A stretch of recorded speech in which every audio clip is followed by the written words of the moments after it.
Getting the disc hooked up to the 4620 here. We were always tired of the leaks in this tractor, so we bought these. These are called a grove, like a grove of trees. You can Google that grove connection. And I think John Deere sells that kit also. You can check these out. These stick out a little ways. It basically just replaces the whole barrel, but they do not leak in their new Pioneer. We were just running a swamp of oil back here, so like I said, we bought those to stop that.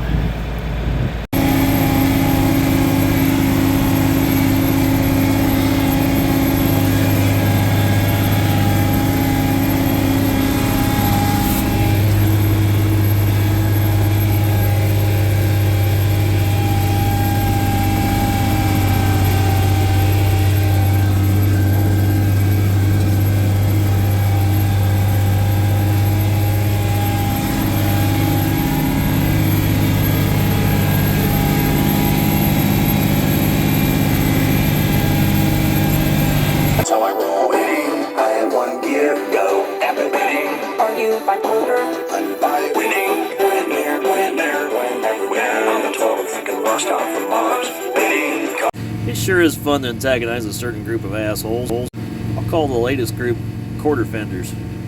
A group of people with no posted content of their own, but are very concerned about how I keep my equipment. It's our fucking truck, and we'll drive it through a wall if we want to. Well, there is lots going on around the farm still. Even though harvest is done, but fertilizer's going on still. We are thawed back out for the time being, so we're trying to make up for lost time while we were froze out a little early. So we're dozing, fertilizing, doing some more tillage and stuff like that, and getting equipment cleaned up. So please enjoy these previously recorded video clips. I've spoke about it many times in previous videos, but the number one reason we tile and terrace fields is for excessive water and erosion control. Keep fertility on the ground, keep residue, topsoil from washing away. You have to be able to control your water runoff. And even on a year like this where we're in a drought, the couple rains that we had this spring came very hard and very fast, which fast moving water moves topsoil, it flushes nutrients off of the field, leaves you with ruts. When you're farming through ruts and swales that you can't get a combine through, it's just miserable. And you can see out the window here where there was a very large, very deep rut, and that's not farmable. You have to be able to farm it. That's why that section there was in hay, was because we just couldn't row crop it without it washing away. And if it's going to wash away, there goes your nutrients, there goes your topsoil, there goes any hope of long-term stability, and you have to look for return on investment. It's like growing a garden. You're not going to go out there and buy $500 a seed, stick it into a pot of concrete that'll never grow a single thing. You're going to want to buy the very best Miracle-Gro soil that's going to grow you the very best plants so you can have nice, juicy vegetables and fruits to feed yourself with. And that's what we're trying to do. We're trying to feed the world, so we're using the things that we're growing after the plants, and we want them to have the best, essentially, potting soil that they can grow in. And that's what we're doing by modifying our land to make it sustainable for agricultural use.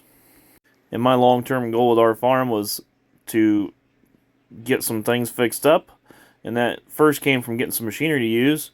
And then my second goal, which kind of instantly rolled in with the first goal, was just getting facilities fixed up. And you're not going to hit your yield goal expectancies unless you have really well drained, really well controlled soil. And our area is steep, and we do not have a lot of sand in the soil, so whatever rains we get, it'll just cut lots of topsoil off of the surface. So that's why we terrace. Other areas could get by with just tiling, and that removes excessive water, because too much water will actually kill crops. Anything too much will kill something. I mean, soil is soil, air, and water as a mixture, and you have to have the right relationship between all. Step out of the dozer here and take a minute to show you guys. So here's this hillside, tapers in. We already got the top terrace put in. which goes around the ridge, and there's a gap, and there's the clip where I was putting the other one in. It's just another draw. You basically are damming off each low spot. So this flattens out as we get towards the bottom here.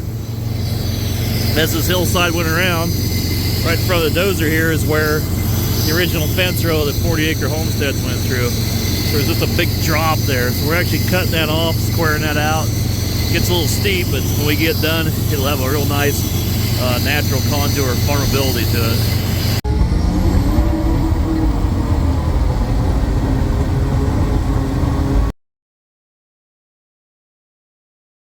And now that the job's done, we're going to chisel plow around it.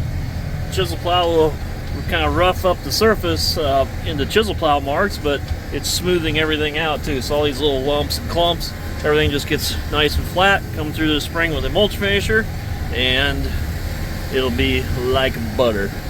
Perfect. Seed bed ready. Plant it right into it. We'll probably throw a little fertilizer down on this also, and that'll kind of lay in between those chisel plow marks when that mulch finisher comes through it. Incorporates it, instant plant food. I think we're looking really good. Ended up out there, but we started all the way down there.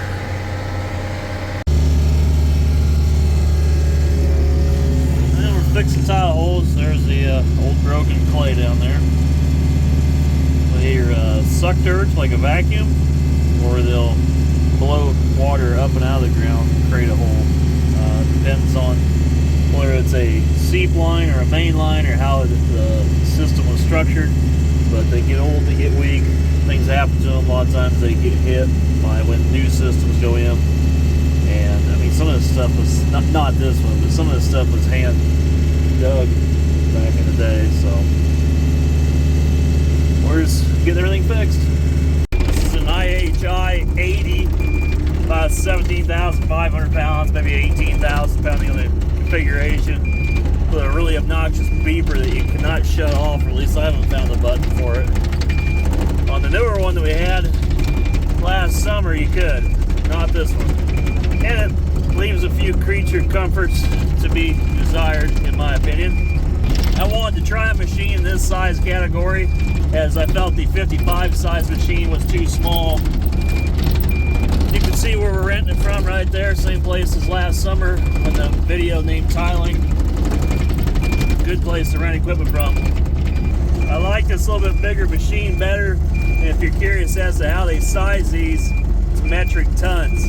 This is an 80, so that'd be around 8 metric tons, 17,000 pounds. Now obviously all machines are going to be dependent upon the options and configurations, but the one we had last year is 55, 5.5 metric tons. If you were to look at like a Cat 320, you know, bigger machine, 20 metric tons. That's pretty much how these size machines always have. So around that 19,000 pound machine mark is where I'd like to be, 18.5 to 22,000. Ideal for this kind of work. And on to the next job here. Shovels will get you back in shape. Found the problem real quick. 6-inch main goes right through there. Got dug up real fast. And you can see when these blow out the little rut that goes down. But that thing is way too shallow. It isn't even 2 feet deep. And before some dumbass says it, no, I did not install this tile. It was probably done in the 70s. Way before I was in the industry. And we're moving again. Get the excavator on the trailer. Going on to another farm where we're going to fix a bunch of tile failures. And these were all done by contractors prior to me. Just things you got to keep up with. And yes, some of these are rodent related, such as mice. They'll go down the intakes and chew through the tile, which will create a hole and create a vacuum. Alright, we got a missing intake here. A little bit of frost on the windows. And we got a different color excavator because that one over there, the track belt broke on it. So they actually just brought me this brand new Sani. Real nice machine. Alright, we got what's left of this little fence here to clean up. So I'd show you guys this little Sani 50. Pretty cool. Be one of the first people to use this. New machine, not real big, but pretty nice. I like the way they routed everything, and the boom design. Performance seems really good. Climb up here in the cab. It's got a nice seat. Still smells new inside too, which is nice. Some crumbs there on the seat. Back here in the corner is the air conditioning key. This I have a little trouble finding at night. Should be a little more backlights back here, but turn that on, then you can start it. Yeah, good looking little outfit. Gives your weight charts like all Esquire's do. Nice little machine. And it's got a lot more room between the this area than the IHI. Controls are good. This is a little thick for visibility. Boom is more centered, so tuck the boom off to one side on these minis, depending on your size. But overall, I'm quite impressed with it.